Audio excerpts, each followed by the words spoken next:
everyone, welcome back to my channel. I'm Leandra the TBR0, and today we're going to be discussing my purchased books for 2025. It's the quarter one check-in. If you're new and you don't really know why I would be wanting to tally and keep track of every single book I've bought this year, this is the third year. The second year I'm actually kind of taking it seriously, in which I try to read every single book I buy before the next year. So I have until December 31st, 2025 until I have read every single one of these books, and this time around I can't really remember if I had punishments or rewards.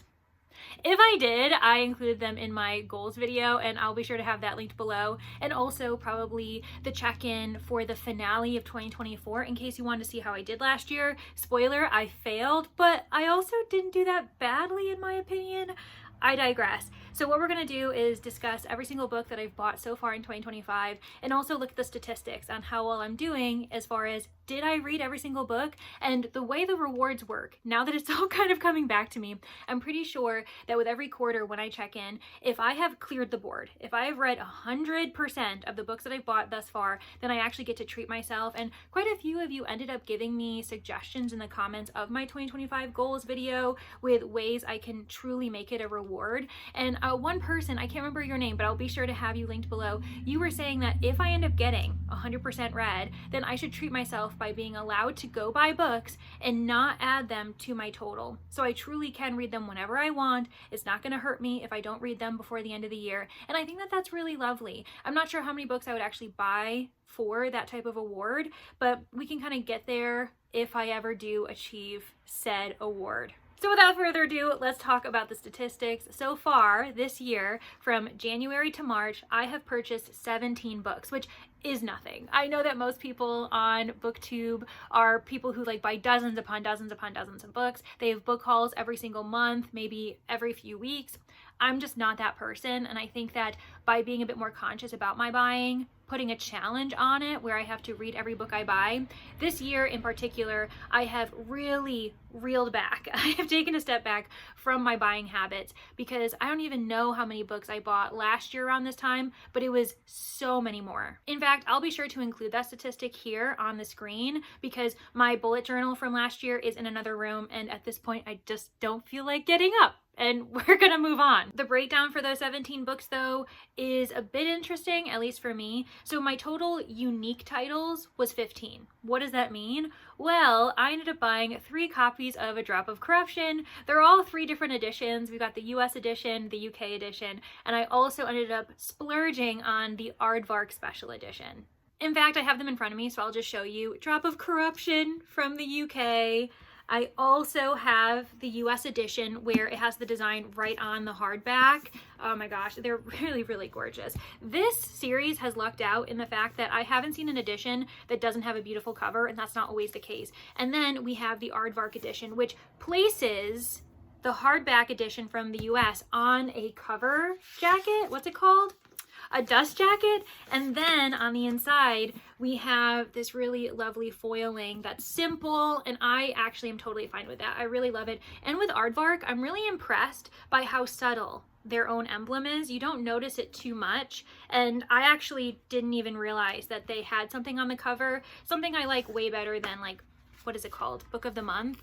I don't know. I feel like they should take some notes. Of the books I bought, the 17 total, only one was a book I bought prior to purchase, which is unlike me. So it makes sense that I would buy less this year because I'm growing ever more conscious of my goal, ever more determined, but this is a rarity. I'm pretty sure that a really good percentage of the books I bought last year were ones I had already read, borrowed them from the library, got them as ARCs, so this is wild. And the title that I ended up buying after reading was simply the Aardvark edition of The Tainted Cup. So now I have The Tainted Cup in 3 editions and A Drop of Corruption in 3 editions. Yeah, I promise I'm okay. I just love the series so much. Of the 15 unique titles that I bought, 5 of them were pre-orders, and I would say that's not too surprising, but we're not going to see that be a continued trend throughout the year because I just don't pre-order books very often, and all of these were actually continuations of series. So Cat on the Hero's Lap Volume 4, that was the final book in a series. I pre-ordered Emily Wilde's Compendium of Lost Tales, That was also the final book in a series, Cat Gamer Volume 7. I pre-ordered Holy Terrors, the third and final book in that trilogy, and then I pre-ordered A Drop of Corruption, the American hardback edition, and that obviously is the continuation of the series that is either called In the Shadow of the Leviathan, or it's also called the Anna and Din Mystery Series. I mean, that's what you get when you have a genre blend, I guess. The one thing that probably is interesting to note is that I didn't take any chances with my pre-orders, and that is, yeah, I wouldn't do that. So any pre-order I do have would more likely than not be an author that I've read from before. It doesn't have to be the continuation of a series, but it does have to be an author that I trust. For instance, who is it? Adrian Tchaikovsky. I know that he has a book coming out, Shroud. Also, Mira Grant is coming out with Overgrowth. I could see myself pre-ordering those books, even though they're not linked to any series that I've read previously by these authors. But at this point, I trust them through and through because I've enjoyed every single book that I've read by them thus far. With that said, I haven't pre-ordered those books because I don't know, Barnes & Noble hasn't provided its really amazing 25% off sale for pre-orders yet. I'm waiting for them to do it, and if not, then unfortunately I'm kind of thinking I might as well wait and just see if I end up liking them when I read them from the library, because yeah, so hey, Barnes & Noble, if you're watching this, maybe do a 25% off sale, because I tend to really go ham, and that's the big time that I actually do pre-order books. And in the name of transparency, we are gonna talk numbers as far as cash money. So I don't know why I described it that way, but the amount of money that I spent has been $229.79. That doesn't sound too bad for 17 books, but in reality, it's not 17 books. 4 of the books that I ended up getting this year were from gift cards from my parents. I had an old gift card, and I don't know, because they are gifted cards, gifted money, I don't want to look at the receipt. I don't want to see how much I'm spending, how much, you know, this book is valued for. So I didn't end up looking into the numbers for those 4 books. So in reality, this number of like nearly $230 is for, what is it?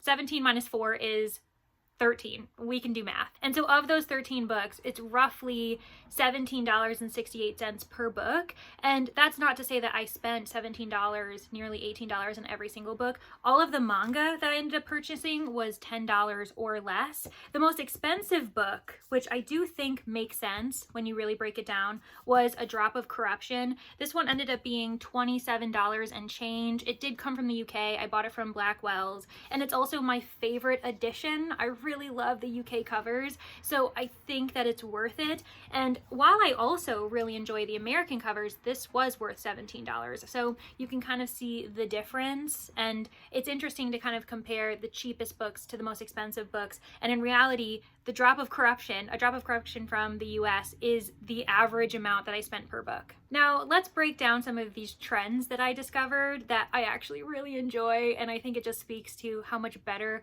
of a book buyer I've become, at least for my own lifestyle. 8 of the books of the unique titles that I've purchased were continuations of series. I love that so much, and I'm really excited to share them with you. So I will say too that most of these books came out in April, and so that speaks to probably where most of my purchases came from.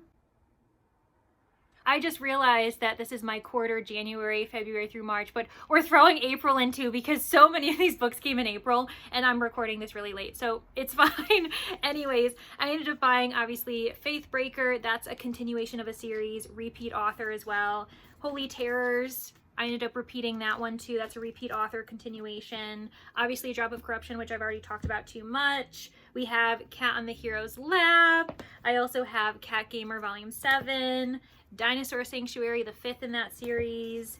And then I ended up buying the 2nd in the series, Beth Revis's How to Steal a Galaxy. This is a part of the Chaotic Orbit series, which I actually have I've continued and finished the trilogy, because the 3rd book ended up coming out in April, but I borrowed that from the library first, and then Emily Wilde's Compendium of Lost Tales. So I really love to see that one thing that's happened is not only have I been, you know, better about buying repeat authors that I trust, that I know I'm going to want to keep all of these on my shelves, but the fact that I'm continuing series in general. That's not something that is, you know, typical for me either. And maybe I need to stop saying that, because I have gotten a lot better about it. So I need to stop putting myself down. Maybe I am good at continuing series now. And what's crazy is of the 8 that I showed you, 5 of them were the end of series. So I'm also finishing series. Oh my gosh, I know this is all about purchased books, but I mean, I gotta pat myself on the back for that one too. Of the breakdown for genres, this one actually isn't that surprising.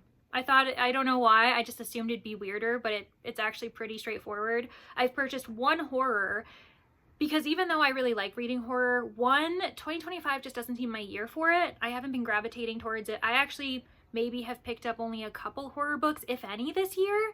I actually can't even think of it other than maybe a couple middle grade or like YA. I did read Rolling in the Deep by Mira Grant, speaking of. So it just doesn't seem like it is my genre this year, which is totally fine. On top of the fact that that's a genre that can be really hit or miss for me, and I don't have many horror books on my shelves because as often as I read them from the library, I don't really typically buy them. I think it's a rare horror where I'm like, I want to keep this, I want to reread it and reread it. So it's a genre that I have a different experience with, and I just think that with the triggers and content warnings, I can't trust horror as much as I can trust other genres for just buying outright before I even read it. So that's an interesting statistic, but also not surprising. 4 mysteries, which is also, typical, lower than I expected, especially when you consider that actually 2 of the mysteries, actually 3 of them are genre blends. They're fantasy mysteries, but because the A plot is mystery, I'm putting them in the mystery category. So they're not even like pure mysteries. So we can see kind of changes for my preferences there. 3 manga, 3 sci-fi, and I do want to read more sci-fi this year, so this tracks. And then 4 fantasy. So yeah, like a pretty, kind of straight across the board. No genre is really dominant unless you think of fantasy, because 3 of the mysteries are also fantasy genre blends. So technically 7 fantasies.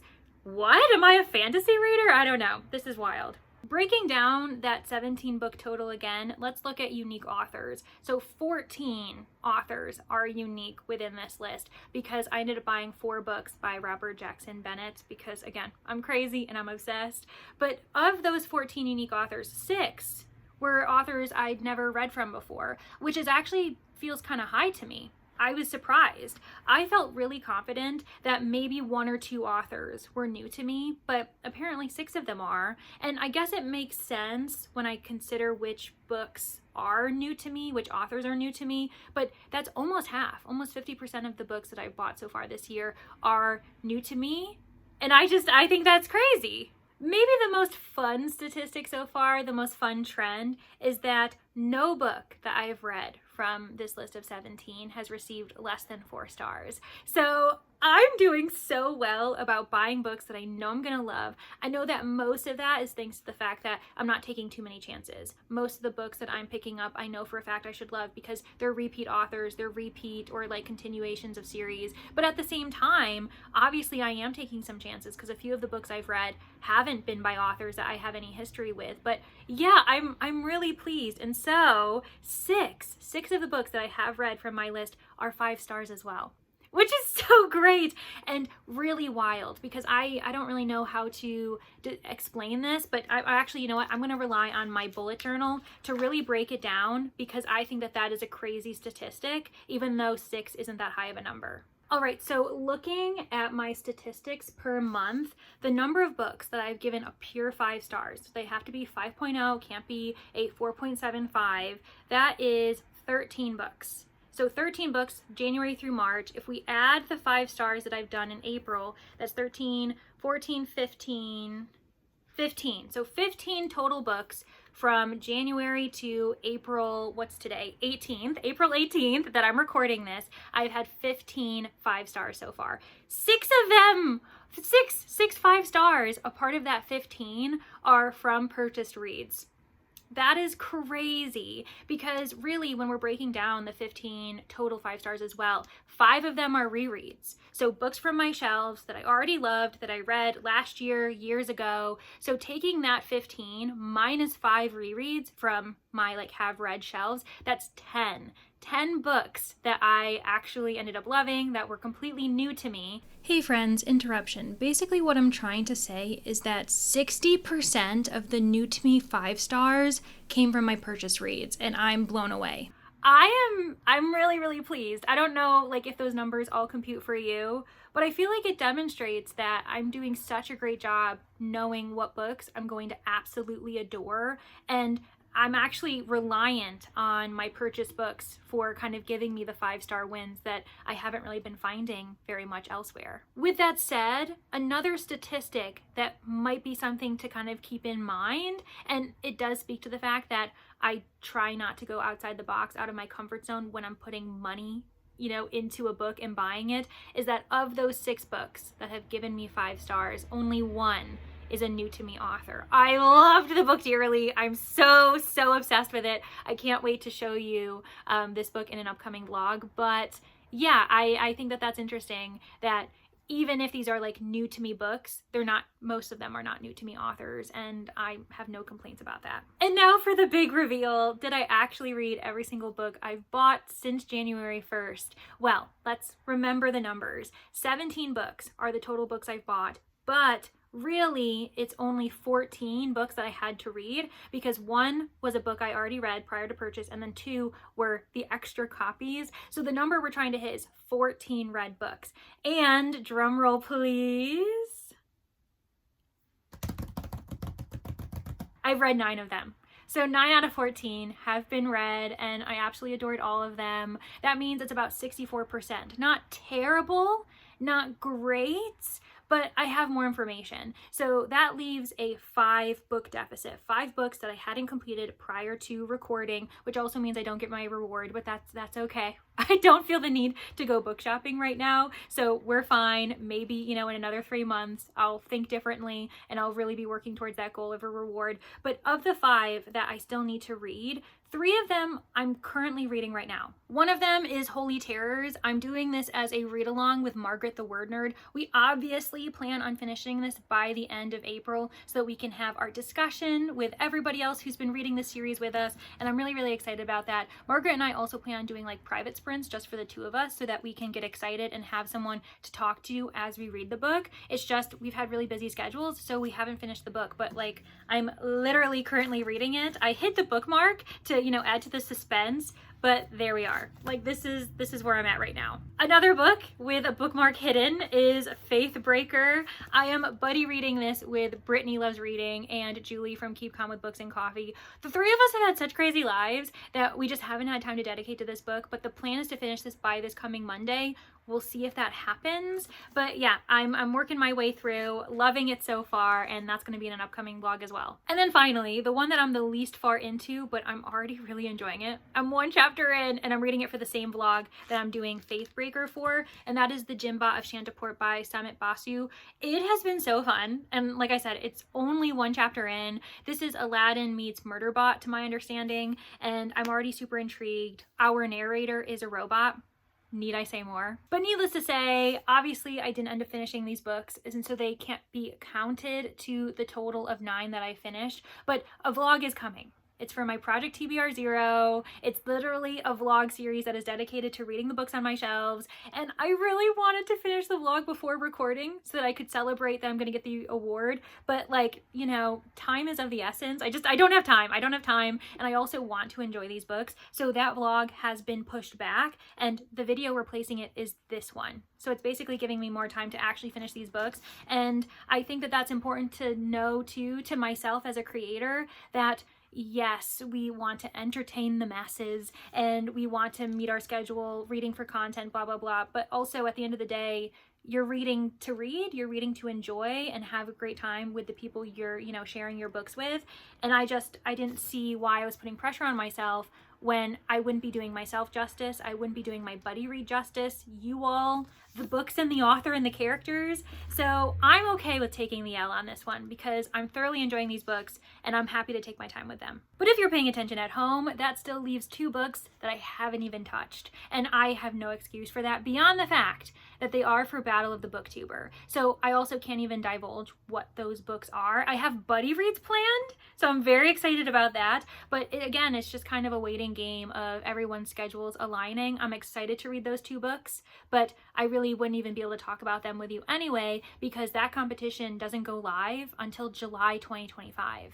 Honestly, this has been my most successful check-in yet, and I'm so excited for the rest of 2025. I'm so excited for more check-ins to come. And yes, I failed. I'm only reading 64% of the books I've bought this year so far, but they've all been winners. Again, all of them have been 4 stars or higher. The 3 that I'm currently reading, I can't imagine giving them less than 4 stars already. And I'm really excited that I'm enjoying the books that I'm buying. At the end of the day, that's really the goal. Not just to read the books that I buy, but make sure that I'm enjoying them. And I'm so glad that of the ones I've read so far, none of them are ones I'm going to want to unhaul. I regret none of the purchases so far, which is also such a big win. And I'm so excited to see what the rest of 2025 buys have in store for me. Thank you so much for getting to the end. Thank you to my manor guests. I really do appreciate you. Thank you to the traffic outside who continues to frustrate me as I try to outro a video. And if you are interested in seeing how I did in 2024, don't forget you can check out that video. And in honor of